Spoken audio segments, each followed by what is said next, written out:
O comprimento de onda de de Broglie associado ao elétron é dado por...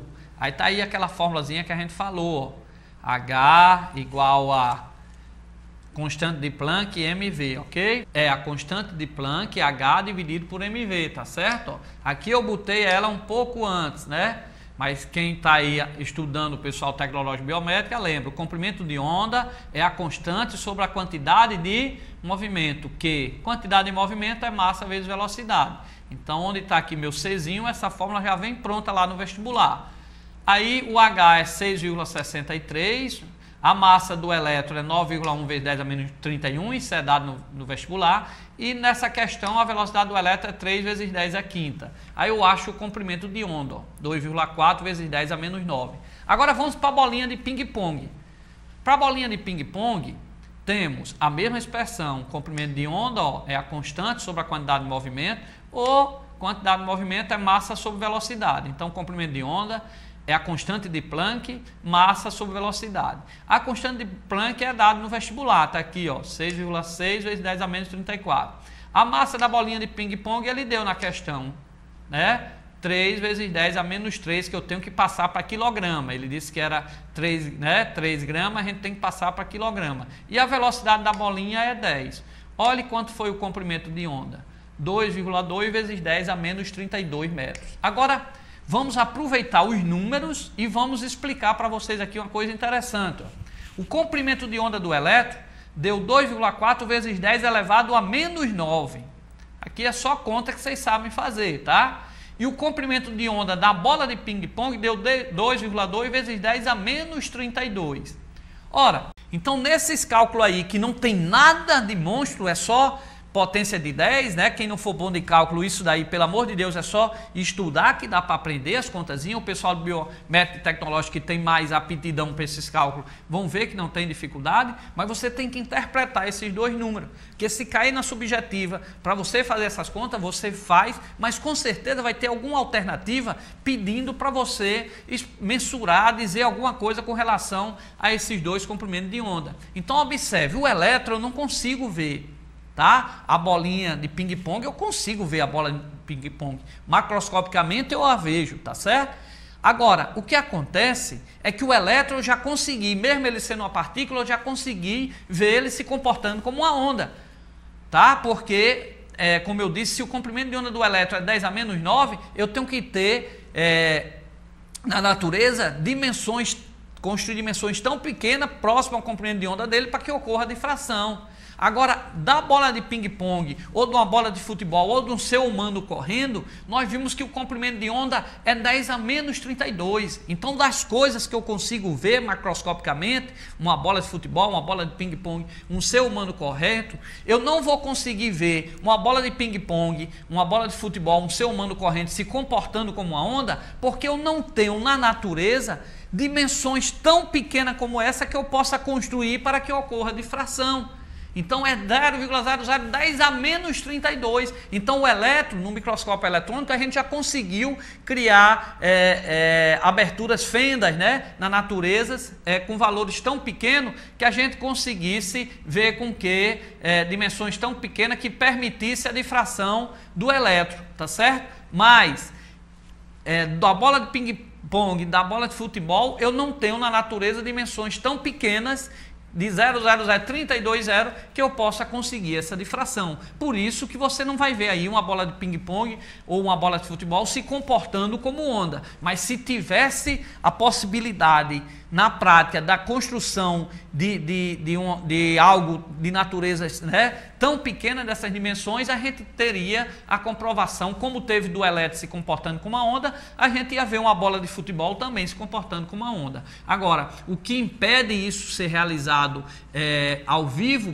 né, dessas grandezas macroscópicas que a gente vê, é exatamente esse comprimento de onda que é muito pequeno, tá certo? E como eu vi aí, 10 elevado a menos 32. Então, só fechando, voltando lá, ó, do elétron é 10 a menos 9. Já é difícil conseguir na natureza dimensões tão pequenas como essa, mas já foi conseguido fazer com que o elétron, que é uma partícula, se comportasse como onda. Agora a bolinha de ping-pong tem que ser 10 elevado a menos 32, então isso aqui não dá para ser construído, por isso que a gente não vê uma bola se comportando como uma onda. Mas se pedir o comprimento da bolinha, essa é a equação. E vocês não podem perder, porque vocês estão vendo que não tem nenhum cálculo, nenhuma fórmula avançada. É só divisão, é só potência de 10 que a gente estuda lá na matemática. Beleza, turma? Vamos passar agora para um outro exercício. Vamos lá para a gente fechar esse assunto. Acompanha aí, ó. Assinala a alternativa que preenche corretamente as lacunas do texto abaixo. Segundo a interpretação vigente, a radiação eletromagnética tem uma natureza bastante complexa. Em fenômenos como interferência e difração, por exemplo, ela apresenta um comportamento, espaço. Em processos de emissão e absorção, por outro lado, ela pode apresentar comportamento, sendo nesses casos descritas por pacote de energia, fótons, que se move no vácuo com velocidade de 300 mil quilômetros por segundo e tem massa de repouso, abre parênteses. Então, pessoal, para cá, como nós estamos bem fresquinho, nós sabemos que está falando sobre o comportamento ondulatório da matéria. Nós vimos que a matéria ora se comporta como partícula e ora se comporta como onda. A matéria como elétron, ora se comporta como partícula, ora se comporta como onda quando sofre difração. Tá? A matéria como uma bola de ping-pong, essa matéria macroscópica que eu vejo, ora se comporta como matéria, como partícula, teoricamente, ora se comporta como onda. Como a gente viu, não dá para fazer na prática se comportar como onda devido ao comprimento que é muito pequeno e na natureza não existe como a gente fazer isso, tá certo? Para ver a bolinha de ping-pong se comportar como onda, como a gente já vê o elétron, tá? O elétron teve condição de ser feito, para a bolinha de ping-pong não. Então eu já sei que essa questão aí, se o primeiro ponto fala em difração, eu sei que o primeiro espaço eu vou preencher como onda, se comporta como onda. E no outro, como fala em emissão e absorção, choque, tá? A gente vai ver que vai ser como partícula. Então, eu vou procurar a opção, vamos só reler aqui a questão, ó, rapidamente. Segundo a interpretação vigente, a radiação eletromagnética tem uma natureza bastante complexa. Em fenômenos como interferência, vestibulando, ó, interferência e difração, por exemplo, ela apresenta um comportamento, aqui é de onda, tá? Ondulatório, ok? Então apareceu no vestibular alguma questão contextualizada que fala que sofreu interferência ou que fala que sofreu difração, eu sei que está se comportando como uma onda.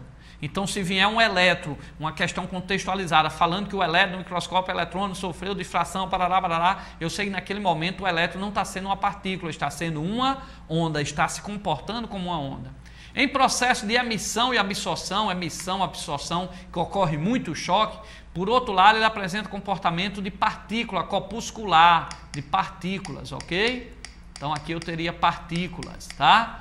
Sendo nesses casos descrito por pacote de energia, fótons, que se movem no vácuo com velocidade de 300 mil km por segundo e tem massa de repouso. Lembre-se que o fóton, tá, que compõe a luz, que foi descrito por Einstein, ele só existe em movimento. Então, se ele só existe em movimento, ele não pode estar em repouso. Se ele não pode estar em repouso, ele não tem massa de repouso, ou seja, a sua massa de repouso é nulo. Então, qual seria a opção que eu teria correto? Ondulatório, porque ocorreu a difração, tá? Corpuscular, porque ocorreu o choque, tá? É como o efeito fotoelétrico que ocorre o choque, absorve energia e o fóton expulsa o elétron lá do metal. E lembre-se que o fóton, ele é uma partícula que só existe em movimento, tá? E ele não tem massa quando ele está parado, ele não existe quando está parado, então ele não tem massa de repouso. A massa de repouso do fóton é nula, ok, vestibulando? Então, ó, para cá, vem comigo, é um assuntozinho um pouco complicado, porque é uma matéria mais recente e tal, mas está no nosso programa, está vindo uma questãozinha e outra, e é importante que a gente não perca, tá? Vocês viram que os cálculos não são difíceis, a fórmula não é difícil. Se eu decoro que espaço é a velocidade vezes o tempo, eu posso decorar muito bem que o comprimento de onda é igual à constante de Planck dividido pela massa vezes a velocidade. São 3 formulazinhas e só não tem conta nenhuma, né? Só conta de potência de 10, é fácil.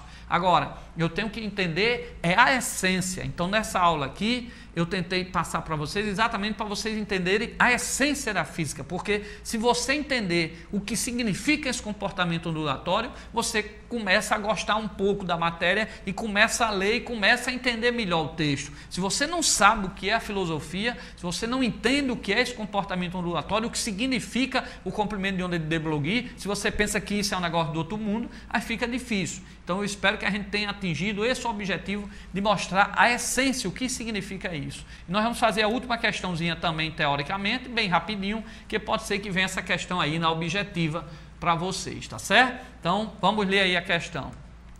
A quantidade de movimento, eu sei que eu estou falando de quê? Tá certo?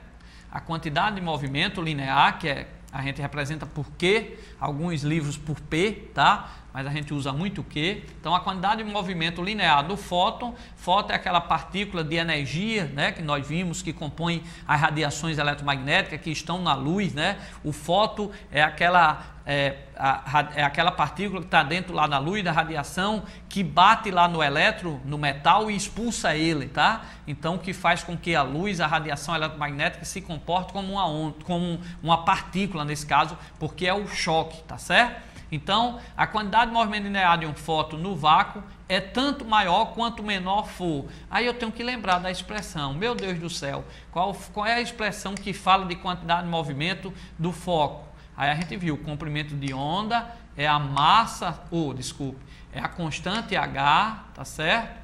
É a constante de Planck sobre Q, né? Ou se eu substituir Q por M vezes V, né? Nós vimos há pouco tempo que o comprimento de onda é a constante de Planck dividido pela massa vezes a velocidade. Mas massa vezes velocidade é quantidade de movimento. Então essa fórmula aqui a gente vem no vestibular, mas você tem a obrigação de saber se você quer acertar uma questão como essa, né? Que vem lá uma questãozinha daquelas objetivas que você termina perdendo e aí fica difícil. Então lembre-se, o comprimento de onda é igual a constante de Planck dividido pela quantidade de movimento. Observe, para cá, vestibulando. Observe que uma grandeza é diretamente proporcional quando um aumenta, outra aumenta, ou quando uma diminui, a outra diminui. E é inversamente proporcional quando um aumenta, o outro diminui. Por exemplo, se você tem um carro de combustível, encher o tanque e vai numa viagem, quanto maior a distância que você percorrer, menos combustível você vai ter no tanque. Então, são grandezas aí inversamente proporcionais.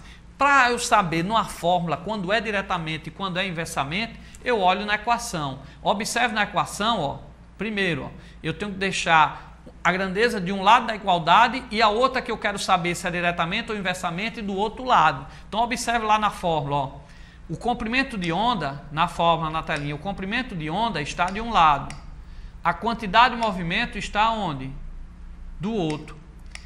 Então, quando eu tenho uma do lado e uma do outro, se ambas estiverem no numerador, é diretamente proporcional. Mas se uma estiver no numerador e a outra no denominador, então vão ser inversamente proporcionais. Então aqui o comprimento de onda está no numerador, a quantidade de movimento está onde? No denominador. Então elas são inversamente proporcional. Então a quantidade de movimento vai ser maior quanto o comprimento de onda for menor. Opção a letra D. Ó como eu botei lá na solução, ó, tá?